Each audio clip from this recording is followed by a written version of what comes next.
وما كان لنبي أن يغل ومن يغل يأت بما غل يوم القيامة. أما بعد فإن خير الحديث كتاب الله وخير الهدي هدي محمد صلى الله عليه وسلم وشر الأمور محدثاتها وكل محدثة بدعة وكل بدعة ضلالة وكل ضلالة في النار. அன்பிற்குரிய இஸ்லாமிய சகோதரர்களே, ஆரம்பத்தில் ஒரு விடயத்தை ஞாபகத்தில் வைத்துக் கொள்ளுமாறு கேட்டுக்கொள்கிறேன். ஹுத்பாவிற்கு வருவது எங்களை நாங்கள் சுய பரிசோதனை செய்வதற்காக, தூங்குவதற்காக அல்ல. சிலர் வந்தால் சம்மானம் கோரிக்கொண்டு தூங்கிடுவார்கள். எங்களுக்கு இன்னைக்கு 2 ரக்காத்து தான் நாங்கள் தொழப்போம். வழமையாக இந்த நேரத்தில் நாங்கள் தொழுவது 4. மற்ற 2ஐயும் அல்லாஹ் எங்களுக்கு அதுக்கு பதிலாக உபன்யாசத்தை கடமையாக்கி இருக்கிறான். உபன்யாசம் யாருக்கு? வந்திருப்பவர்கள். அவர்கள் அதை கேட்க வேண்டும். வாய் மூடி காது தாழ்த்தி கேட்க வேண்டும். எதற்காக? வாராந்தம் நாம் சோப் போட்டு குளிப்போம் அல்லவா ஒரு தரமாவது, அது மாதிரி எங்களினுடைய கெட்டவைகளை அகற்றுவதற்கு, நல்லவைகளை சேர்த்துக் கொள்வதற்கு. எனவே பயான் கேட்கிற போது இது சொல்லப்படுற விடயம் நல்லது தன்னிடம் இருந்தால் அல்லாஹ்வுக்கு நன்றி செலுத்த வேண்டும். அதில் இஸ்திகாமத்தை கேட்க வேண்டும். எச்சரிக்கப்படக்கூடிய கெட்ட விடயம் இருந்தால் என்னை நான் மாற்றிக்கொள்ள வேண்டும் என்ற உறுதிப்பாட்டுடன் நாங்கள் உபன்யாசத்தை கேட்கிறோம். ஏதோ வந்தோம், ஹுத்பா கேட்டோம், நல்லா தான் இருந்தது. அங்கால பள்ளியை விட்டு வெளியிறங்கினோடனே டஸ்ட்பின்ல போட்டுக்கு போறா போல இருக்க போடாது. அப்ப சமுதாயத்தில் ஒரு மாற்றமும் பெறாது.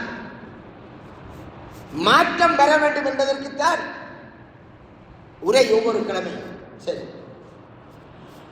ரசூலுல்லாஹி ஸல்லல்லாஹு அலைஹி வஸல்லம் அவர்கள் சொன்னார்கள், லா யக்பலுல்லாஹு ஸதகத மின் குலூப். ஒருவருடைய தர்மத்தை அல்லாஹ் ஏற்றுக்கொள்ள மாட்டான்.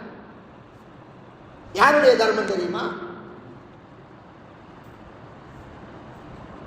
ஊழல் செய்து சம்பாதித்த காசு. அதனை அவர் எவ்வளவு தர்மம் செய்தாலும், அவர் பள்ளி கட்டி கொடுத்தாலும் அவருக்கு நன்மை கிடைக்காது. அல்லாஹ் ஏற்கவே மாட்டார். அவர் ஹஜ்ஜுக்கு போனாலும் அவருக்கு பிரயோசனம் கிடையாது. அல்லாஹ் ஏற்க மாட்டான் என்று ரசூலுல்லாஹி ஸல்லல்லாஹு அலைஹி வஸல்லம். அது 1 ரூபாயாக இருக்கட்டும், 1 கோடியாக இருக்கட்டும்,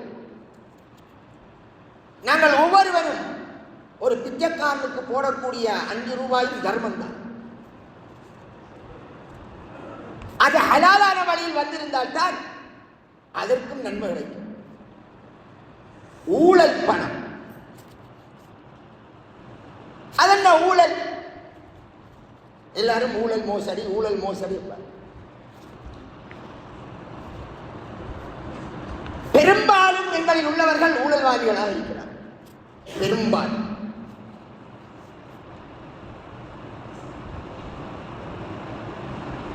தனக்கு கீழுள்ள பொருளாக இருக்கலாம், தன்னுடைய அதிகாரமாக இருக்கலாம், அல்லது தான் கடமை செய்ய வேண்டிய நேரமாக இருக்கலாம். காலம், பொருள், அதிகாரம், இந்த 3ஐயும் துஷ்பிரயோகம் செய்தால், அதன் மூலம் வருமானம் ஈட்டினால் அது ஊழல். இஸ்லாத்தில் பாருங்க,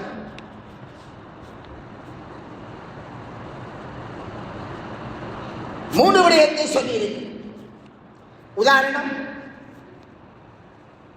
ஒரு மேசன் நாள் சம்பளத்துக்கு வேலைக்கு வருகிறான். அவன் ஒரு 6 அவரோ 8 அவரோ எத்தனை அவர் நாள் சம்பளம் என்றால் ஒவ்வொரு ஊருக்கும் ஒவ்வொரு விதம் இருக்கும்.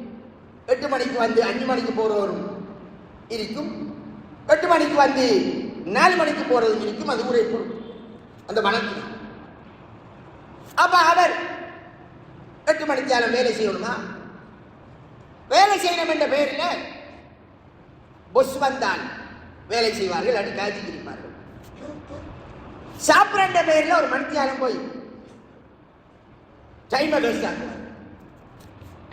ஆனால் அவர்களுக்கு ஒரு நாளைக்குரிய சம்பளம் கொடுக்கணும். உதாரணத்துக்கு சொல்லி அந்த சம்பாத்தியத்தை 8 அவர் வேலையில் அவர் 2 மணித்தியாலம் வீணாக கழித்திருந்தார்.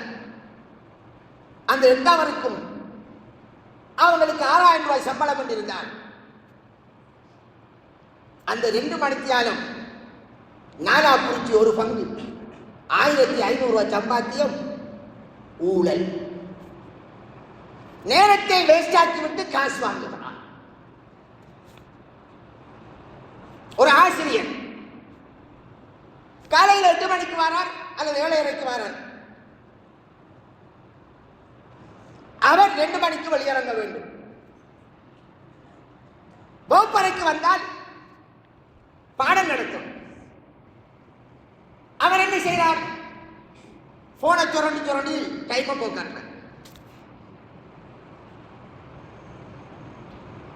அல்லது அவருக்கு பிடிச்ச ஒரு டீச்சர் இருப்பான் பக்கத்து கிளாஸ்ல. படிக்கலான்னு அவங்க 2 பேரும் அழகா முஸ்பாத்தியா காய்ச்சி கிரிப்பாங்க. அவீர படிப்பு அவிய படிச்சு கிரிப்பாங்க. இங்க பிள்ளைகள் அவீர படிப்பு பிள்ளைகள் என்ன செய்யும்?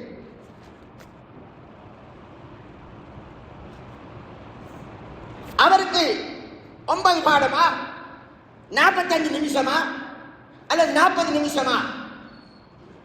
அதில் 10 நிமிஷம் படிப்பிக்காமல் அவர் வீணாக செலவழித்தால்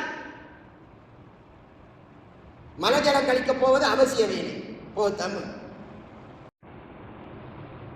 அப்படி அவர் இன்டர்வல் டைம் கொடுத்திருப்பார்கள். அல்லது ஒரு பாடம் அவருக்கு லீவ் பண்ணிருக்கும். இது போக மற்ற நேரங்களில் அவர் படிப்பிக்காமல் அவருடைய சொந்த வேலையை பார்த்துக்கிருந்தார். அந்த சொந்த வேலை வெள்ளாமைக்கான கணக்கு பார்க்கணும். அந்த கொப்பியை எடுத்து வந்துட்டான். எங்க எடுத்து வந்துட்டான்? ஸ்கூலுக்கு. நீங்க படிக்கணும்னு சொல்லி போட்டு அவரை பாட்டுக்கு அந்த கணக்கெல்லாம் பார்த்துக்கிறீங்க. அவர் ஸ்கூல் அனுப்பிட்டார். ஃபிங்கர் இருந்தால் ஃபிங்கரோட மாறார், ஃபிங்கரோட போறார். ஃபிங்கர் இருந்தார் ஒரு ஸ்கூல்ல, எல்லா ஸ்கூல்லையும் இப்ப இல்லை. இப்படி அவருக்கு ஒரு மாதம் 60,000 சம்பளம். அதிலே 20 நாள் பாடசாலை. அந்த 20 நாள் பாடசாலைக்கு 60,000 சம்பளம் என்றால் ஒரு நாளைக்கு 3000 ரூபாய் சம்பளம் உழப்போகுது. அவர் ஒரு 2 அவரை வேஸ்ட் ஆக்கினார் என்றால் 6 அவரிலே 3 ஒரு பங்கு.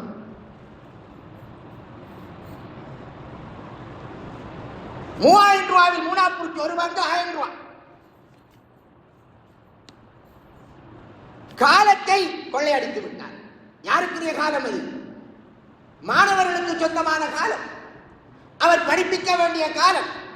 அவர் அந்த டைமில் படிப்பிக்கார் என்பதற்காக அரசாங்கம் சம்பளம் கொடுக்கிறது. அது யாருடைய காசு? நாட்டினுடைய ஜனாதிபதியுடைய வீட்டு காசா? இல்லை. உங்களிடம் எடுத்து எடுக்கக்கூடிய வரி கோடிக்கணக்கான மக்களிடம் இருந்து சேர்க்கப்படக்கூடிய காசிலிருந்து அவர் டியூட்டியை செய்கிறார் என்பதற்காக கொடுக்கப்படுகிறது.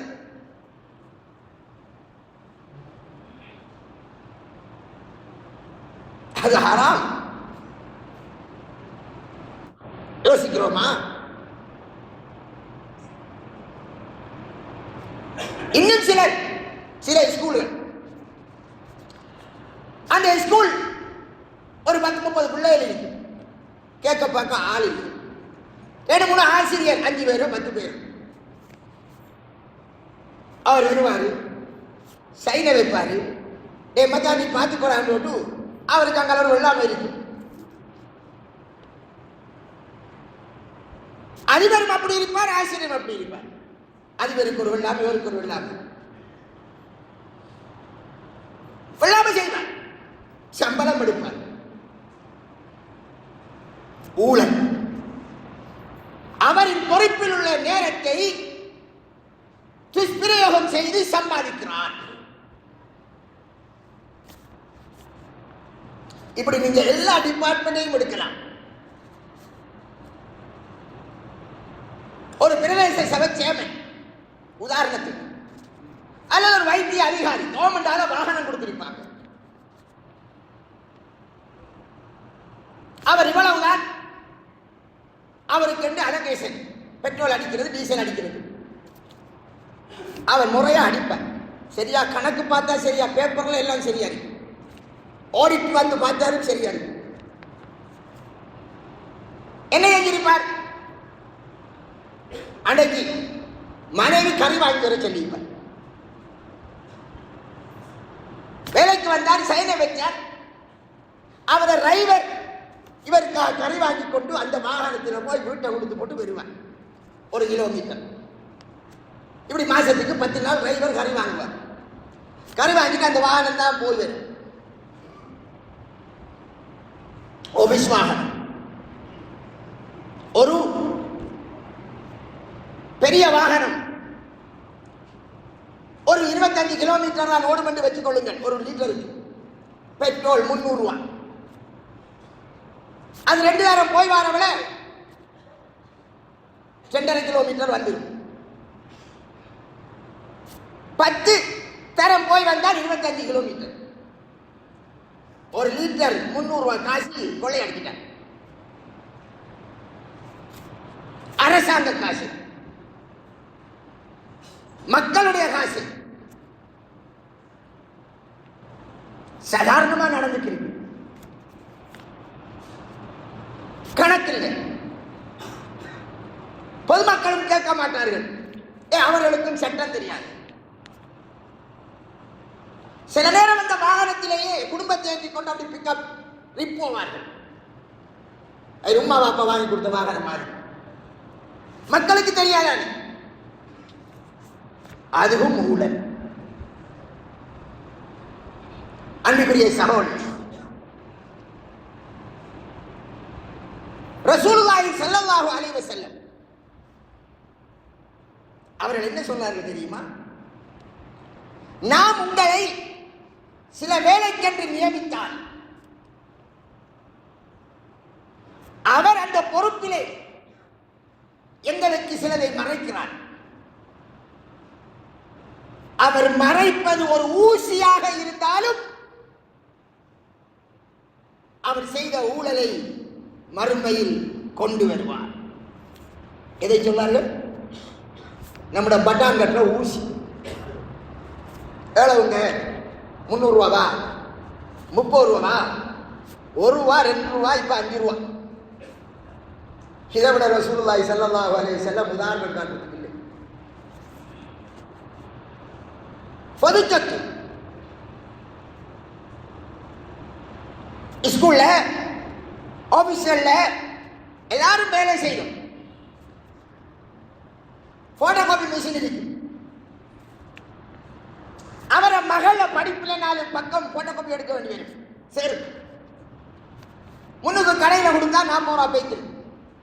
பிள்ளை செல்லும் பாப்பா வேற ஸ்கூல்ல இருந்து வேற போட்டோ காப்பி எடுத்துப்பாங்க.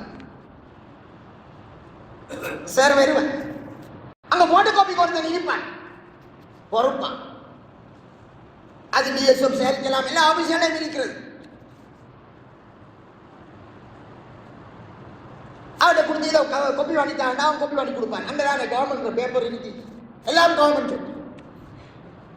இவர் அடிக்கிறதுக்கு வந்துருவார். வெளியில அடிச்சா 40 ரூபா, 4 பேப்பர் தான், டபுள் பக்கம். இவருக்கு அது மறந்துடும். இதையே வாடிக்கையாக செய்யக்கூடிய நம்ம எத்தனையோ பேர் இருக்கிறார்கள். அவர் ஒரு நாளும் காசு கொடுத்து போட்டோ காப்பி எடுக்க மாட்டார். ஏன்னா அவருக்கு அரசாங்கம் அவருக்கு விரும்பின அளவுக்கு அடிக்கிறதுக்கு சுதந்திரம் கொடுத்த மாதிரி. ஒரு ஊசியை கொண்டு வருவார் என்றால் மறுமை நாளையில் அவருடைய பெடரியிலே அனைத்து பேப்பரும் அவரை அழுத்தக்கூடிய நிலையிலே மஸ்ஸரிலே வருவார், ஊழல்வாதியாக.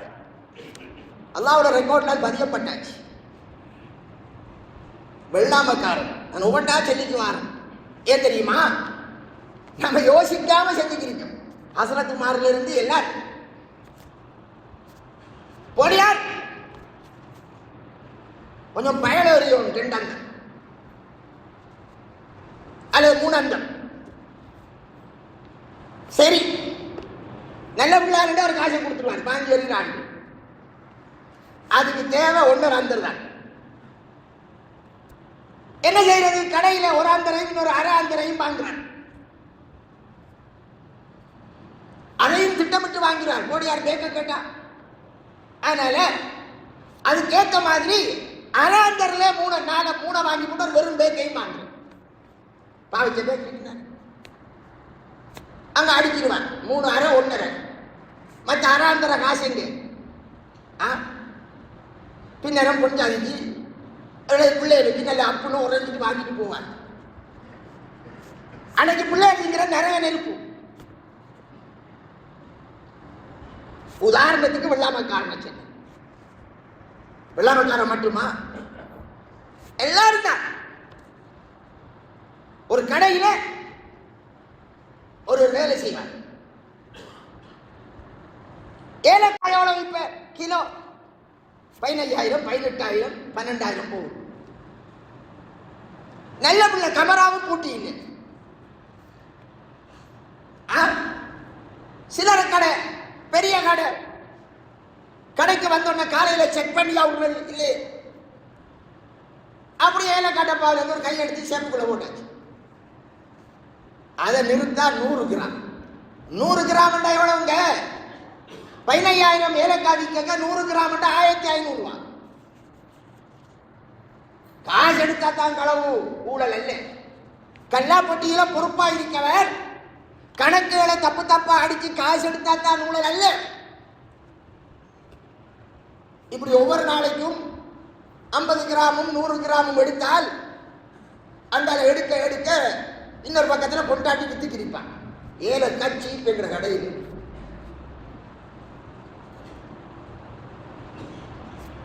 அன்றைக்குரிய சகோதரர், எங்களுடைய பொறுப்பில் எது வந்தாலும் அதை நாங்கள் துஷ்பிரயோகம் செய்து பிழையான முறையில் யூஸ் பண்ணி ஒரு வருமானத்தை ஈட்டினால் அது ஊழல் பணம். இது என்ன தெரியுமா?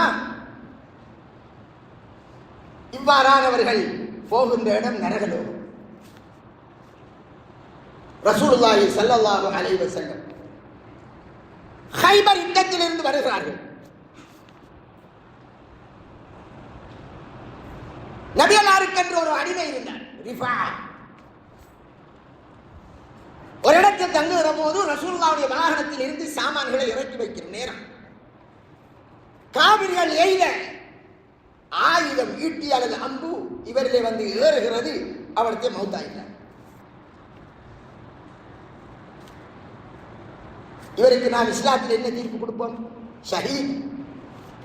நபிமார்களுக்கு அடுத்த உயர் பதவி சொர்க்கத்திலே. அப்ப இந்த சஹாபாக்கள் சொன்னார்கள், ஹனியன் பிஷ்ஷஹாதா,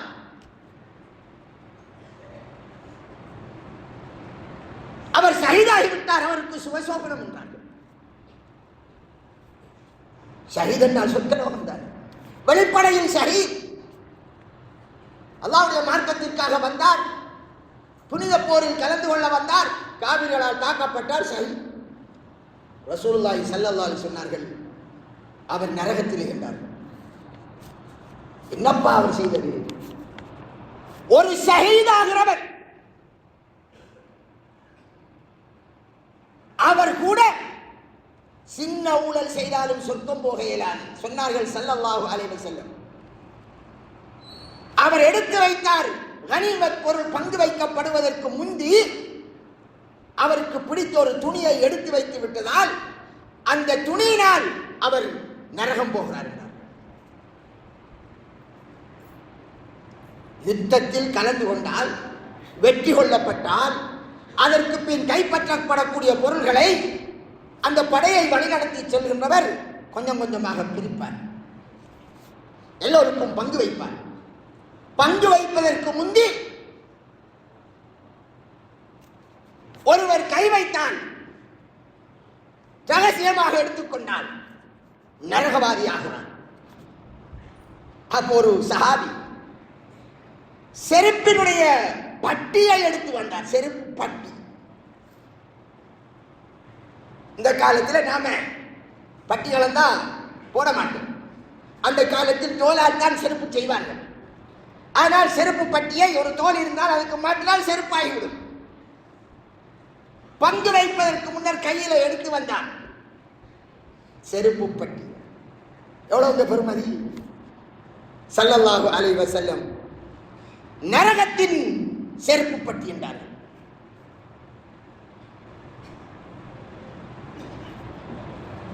அன்பிற்குரிய சகோதரர்களே, கொஞ்சம் யோசிச்சு பாருங்கள். நாங்கள் ஒவ்வொருவரும் ஏதோ ஒரு பொறுப்பில் இருக்கிறோம்.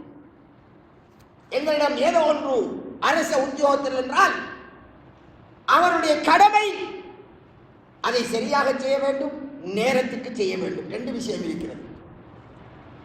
அனைத்து அரச உத்தியோகத்தர்களுக்கும் நேரம் பிக்ஸ் பண்ணப்பட்டிருக்கிறது. ஃபிங்கருக்கும் வேலை பார்க்கிறார்கள். ஃபிங்கர் வைக்கிறார்கள், ஃபிங்கரோடு வெளியிறங்குகிறார்கள், வைத்து விட்டு சொந்த வேலையை பார்த்துக்குவார்கள். நிறைய பேர் ஹராமான சம்பாத்தியம். அவர் எடுக்கிற சம்பளம் மக்களின் காசு, ஒட்டுமொத்த நாட்டு மக்களின் காசு. அதை எப்படி பிரிச்சு கொடுப்பாங்க?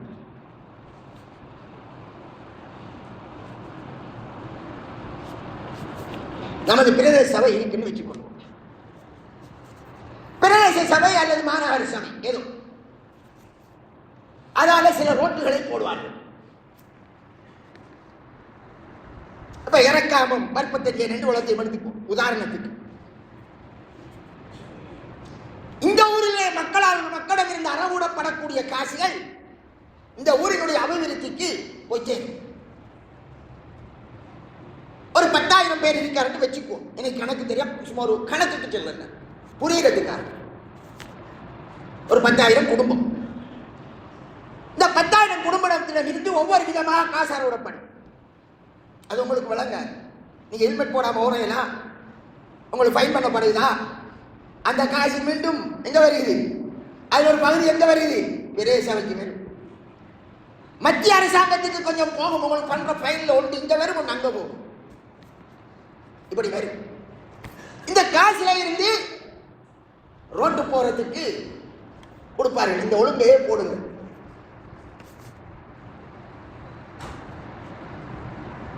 கலவை, சீமந்தி கலக்கிற கலவை, கான்கிரீட் கலவை 3க்கு 2க்கு 1 அல்லது 5க்கு 3க்கு 1, இப்படி ஒரு கலவை, ஒரு சிஸ்டம் இருக்கு. போடணும். சரியான 10 மில்லி கம்பி போடணும் என்ற ஒரு ரூல்ஸ் இருக்கும், அல்லது 4 இன்ச்சு கம்பி. அது நமக்கு அளவு தெரியாது, உதாரணத்துக்கு. ஆனா என்ன செய்வார்கள்? ஒருத்தர் கொடுப்பார்கள். அவர் ஊர்ல கண்ட்ராக்ட்ல கடும் ஃபேமஸ். அவருக்கு தான் கூடுதலாக கொடுப்பார்கள். ஏனென்றால் அவர் அப்துல் ரஹ்மான் கண்ட்ராக்ட், ஆரிமின் கண்ட்ராக்ட், அபுசாலி கண்ட்ராக்ட், நிறைய கண்ட்ராக்ட் செய்யக்கூடிய கம்பெனி வச்சிருக்கார். அவர் தான் எல்லாம் பண்ணேன்டார். இஸ்லாம் வீட்டுக்கு கணக்கு 1000 ரூபாய் என்றால் ஒன்றில் 1000 ரூபாய், இன்னொன்றில் 1200 ரூபாய், இன்னொன்றில் 1500 ரூபாய், 3 போடுவார். அவர் தான் போடுவார். அதுக்கு சேமனும் ஒத்து போவார். அவருக்கும் தெரியும். கடைசி அவருக்கு தான் கொடுப்பார். ரோட்டு போடுவார். கலவை 3 கொண்டு போற இடத்துல 7 கொண்டு போடுவார். 10 மில்லி போட வேண்டிய இடத்துல காலிஞ்ச போடுவார். அதிலையும் 3ஆம் குவாலிட்டியில போடுவார். கேட்கப்பட்ட ஆள். இது சாதாரணமா நடக்கிறத சொல்ல வரல. நான் இப்படி செஞ்சுட்டாரா? மர்ம நாளையில் அவர் இந்த மாதிரி ஊழல் செய்து ஒரு பெரிய ஒரு மகளுக்கு நல்ல ஒரு வீடு கட்டி போடுறாரு. டாக்டர் மாப்பிள்ளை எடுக்கணும், இன்ஜினியர் மாப்பிள்ளை எடுக்கணும், பெரிய பங்களா வந்து கட்டிருப்பார், ஊழல் காசு. அந்த ஊழல் தோளில் சுமந்து கொண்டு மறுமையில் வருவார். அதை ரசூலுல்லாஹ் எப்படி சொல்லாங்கன்னு சொல்லவார். அந்த ஊடை சுமந்துக்கு வருவார். இதிலே இந்த ஊரில் உள்ள மக்கள் அனைவருடைய காசு அது. அவ்வளவு பேருடைய காசிலையும் அதில் பங்கிருக்கிறது. எல்லா இடமும் ஊருடைய அபிவிருத்திக்காக ஏதோ ஒரு வகையில் அறுவடப்பட்ட காசு.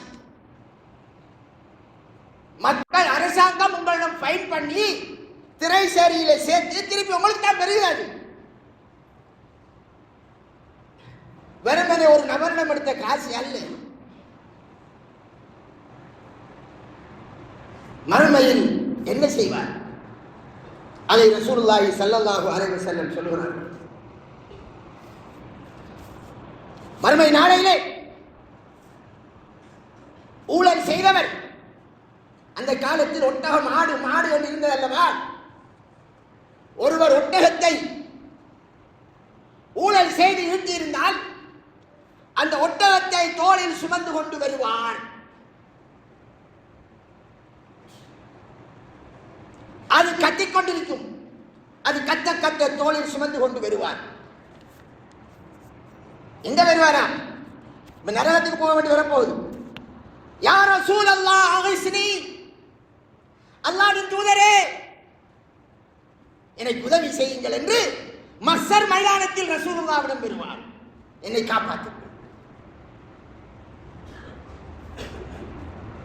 ரசூலுல்லாஹி ஸல்லல்லாஹு அலைஹி வஸல்லம் என்ன சொல்வார்கள் தெரியுமா? இன்றைய தினம் உனக்கு உதவி செய்வதற்கு எந்த வகையிலும் எனக்கு எந்த ரைட்ஸும் கிடையாது. நான் உங்களுக்கு அப்போதே எட்டி வைத்து விட்டேன். உலகத்திலேயே எல்லாவற்றையும் எட்டி வைத்து விட்டேன். அப்ப அவர் எங்க போவார்? ஊழல்வாதி எங்க போவார்? பிக்ஸ் பண்ணப்பட்ட இடம் நரகலோகம்.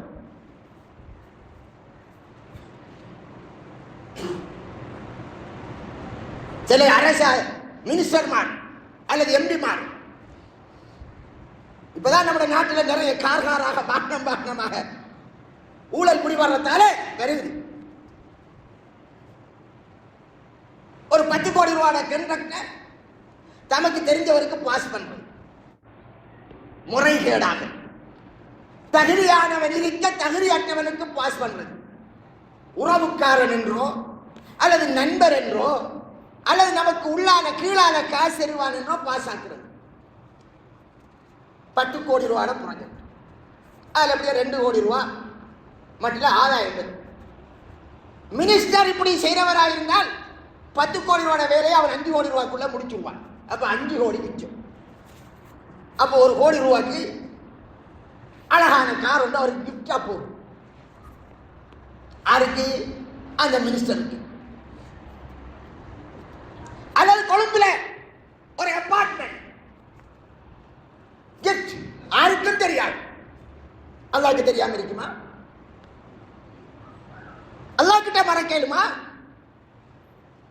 அல்லாஹ்வே சொன்னான், இவர்கள் மக்களிடம் மறைத்துக் கொள்ள முயற்சிக்கிறார்கள், அல்லாஹ்விடம் மறைக்க முடியுமா?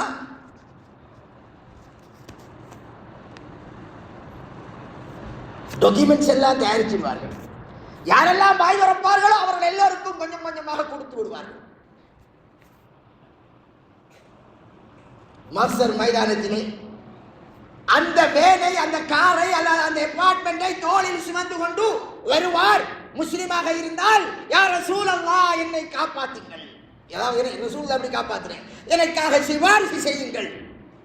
அவருடைய ரிக்வெஸ்ட் சொல்வார்கள் ஸல்லல்லாஹு அலைஹி வஸல்லம். புகாரி வரக்கூடிய ஹதீஸ், ஒட்டகத்தை சுமந்து வருவான், ஆட்டை சுமந்து வருவான், குதிரையை சுமந்து வருவான்.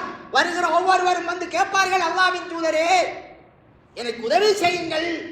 ஸல்லல்லாஹு அலைஹி வஸல்லம் சொல்வார்கள், என்று நான் உங்களுக்கு எந்த விதமான உதவி முறைக்கு செய்திட முடியாது, நான் எத்தி வைத்து.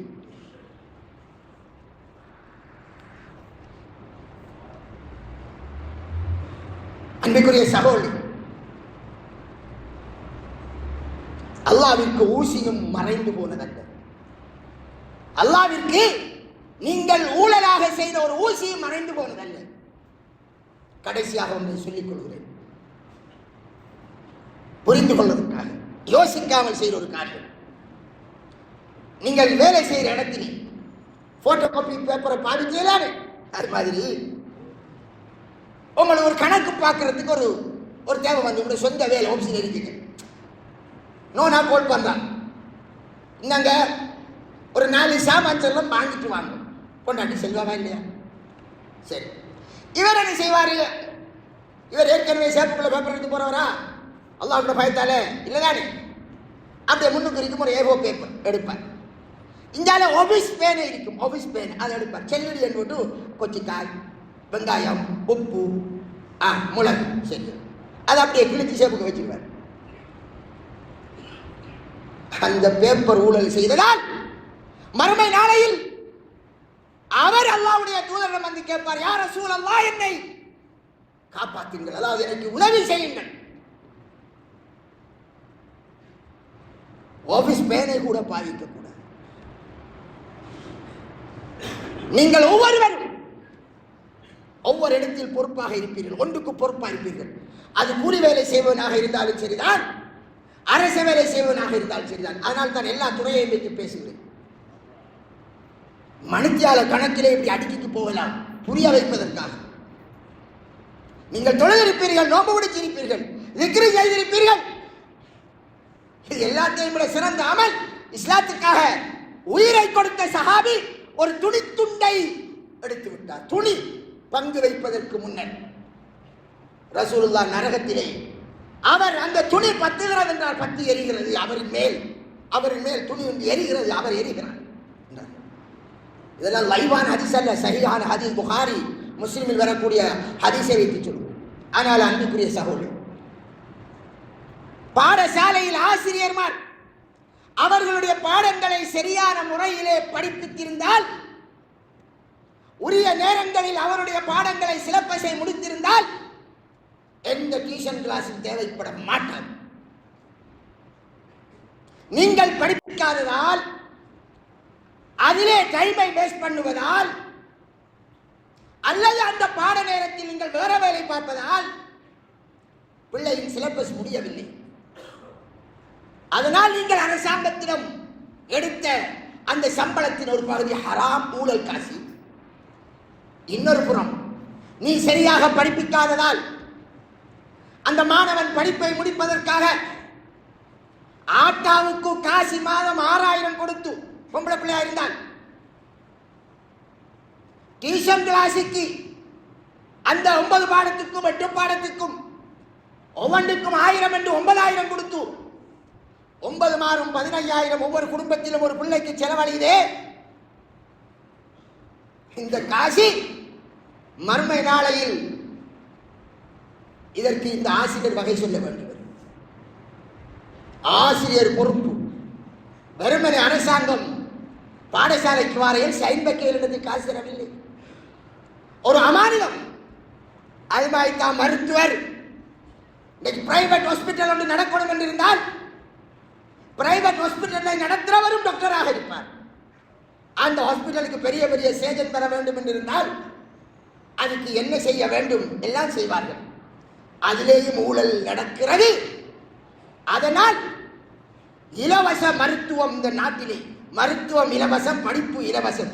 ஆனால் அந்த ரெண்டும் தான் இந்த நாட்டிலே அதிக செலவுக்குரிய மினிஸ்ட்ரி. அரசாங்க தியரியில் காசு இல்லை, ஆனால் அதுக்குத்தான் கூட செலவழி. ஏன்னா கவர்மெண்ட் ஹாஸ்பிட்டலில் சரியாக பார்த்தாங்க இல்லை, சரியான மருந்து இல்லை, அல்லது காரணங்கள் நிறைய. சிலர் ஆபரேஷன் பண்ணணுமா என்ன சொல்வார்கள்? நீங்க அரசாங்கத்திலையும் செய்யலாம், பிரைவேட்டாகவும் செய்யலாம். ஆனா பிரைவேட்ல செஞ்சா கொஞ்சம் உங்களுக்கு கம்ஃபர்டபுள் ஆகிடும், முடிஞ்சு. அந்த ஆபரேஷன் தியேட்டருக்கு யார் பொறுப்பு? அவர் ஆபரேஷன் பண்ற கவர்மெண்ட் இருக்கு. அப்ப இப்படி ஒரு வார்த்தையை சொன்னா அந்த கம்ஃபர்டபுளா இருக்கும் என்ற ஒரு வார்த்தையை சொன்னா அவனுக்கு இடி விழுந்துடும். 2 லட்சம் தானே, வேற நான் உங்கள்கிட்ட என்னத்தை கேட்டு 2 லட்சம் தானே, அவள் அப்படி செஞ்சான், இவள் இப்படி செஞ்சான், முடிஞ்சு. அன்றைக்குரிய சவுளை எல்லா பக்கம் நீங்கள் மறுமையை நம்பி இருக்கிறீர்கள். ஆனால் நான் பேசிக் கொண்டிருக்கிறேன். உங்களுடைய பொறுப்புகள், உங்களின் கீழ் உள்ள எந்த பொறுப்பாக இருந்தாலும் சரிதான். ஒரு மோட்டார் பைக்கல் பாசனையா இருந்தாலும் சரிதான். அவனுக்கு தெரியாது மோட்டார் பைக்கல் காரனுக்கு, அவன் கொடுத்து கொண்டு போவான். இவர் கடைசி அவர் பில் ஒன்று கொடுத்து இவ்வளோ முடிஞ்சு காசை தாமண்டா காசை கொடுக்கார். நல்ல சாமன் லோக்கல் சாமனை போட்டுருவார். ஊழல் எல்லாத்திலையும்.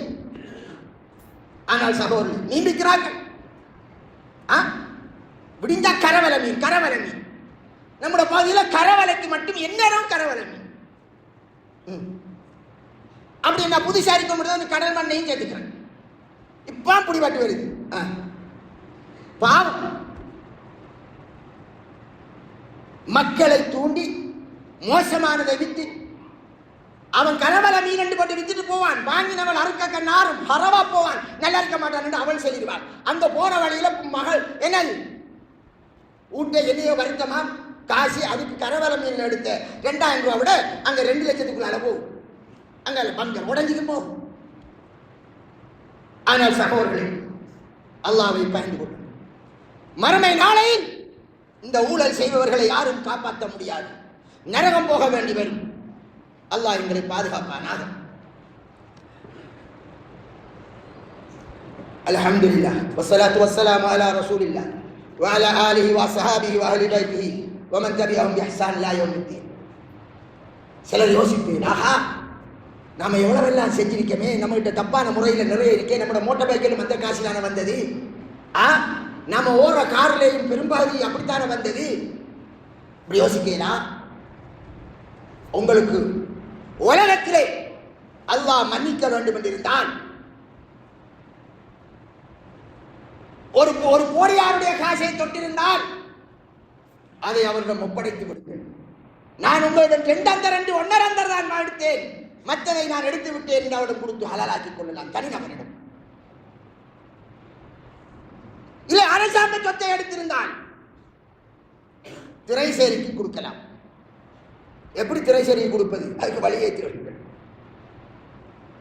பல மக்களுக்கு சேர வேண்டிய காசை எடுத்தால் என்ன செய்வது? எத்தனையோ மக்களுக்கு சேர வேண்டியதை அப்படி எடுத்து விட்டார். உதாரணமா ஒரு 100 ஏழை குடும்பத்துக்கு கொடுக்க வேண்டி வந்த ஆளுக்கு 10,000, 100 குடும்பம், ஏழை குடும்பம். அவர் என்ன செய்வாரு?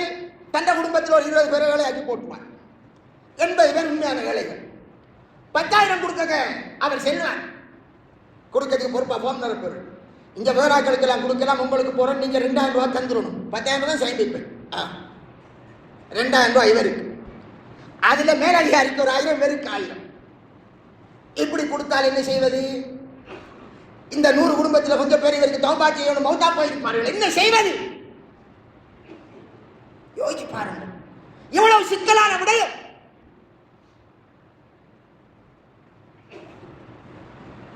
இதுக்கு தௌபா என்ன? அடையாளம் காணப்பட்டால் மலக்குல் மௌத் வாரத்துக்கு முந்தி அவர்களை கண்டு கொடுக்க வேண்டும். சந்திச்சு அடையாளம் காணப்படவில்லை, என்ன செய்வது?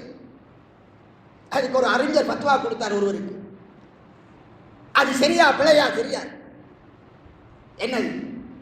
அந்த குறிப்பிட்டப்பட்ட அந்த அமௌண்டை எடுத்து அவர்களுடைய பேரிலே தர்மம் செய்திடட்டுமா? அவர்கள் தர்மம் செய்த மாதிரி. அப்படி ரசூலுல்லாஹ் சொல்லல. அதனால் அவர் முஆவியா ரலியல்லாஹு காலத்தில் ஒரு சம்பவம் நடக்கிறது. 100 தீனாரை எடுத்து விட்டார், யுத்த காலத்திலே தெரியாமல் எடுத்தவர். போறவு அவருக்கு பயம் வந்துச்சு. கலீஃபாவிடம் போனாரா முஆவியா ரலியல்லாஹு அன்ஹு, நான் எடுக்க மாட்டேன் என்றார். ஏன்? மக்களுக்குரிய காசு. அந்த வேளையில் தான் ஒரு அறிஞர் சொன்னாரா, அரசாங்கத்துக்கு போக வேண்டியது 5 1 முஆவியா ஆட்சியாளர் கொடுத்து விட்டு மற்றதை அந்த சேர வேண்டிய பேரிலே தர்மம் செய்ய சொன்னார். அன்புக்குரிய சகோதரர்களே, அல்லாஹ் எல்லா பாவங்களையும் மன்னிப்பான் தான். ஆனா யாருக்கு மன்னிப்பு, யாருக்கு மன்னிப்பு இல்லை. இது மக்களுடைய சொத்து, ஊழல். அதை நாம் ரசூலுல்லாஹ் மறுமை நாளையிலே ஷஃபாஅத் செய்யாமல் கைவிரித்து விடக்கூடிய ஒரு செயல்.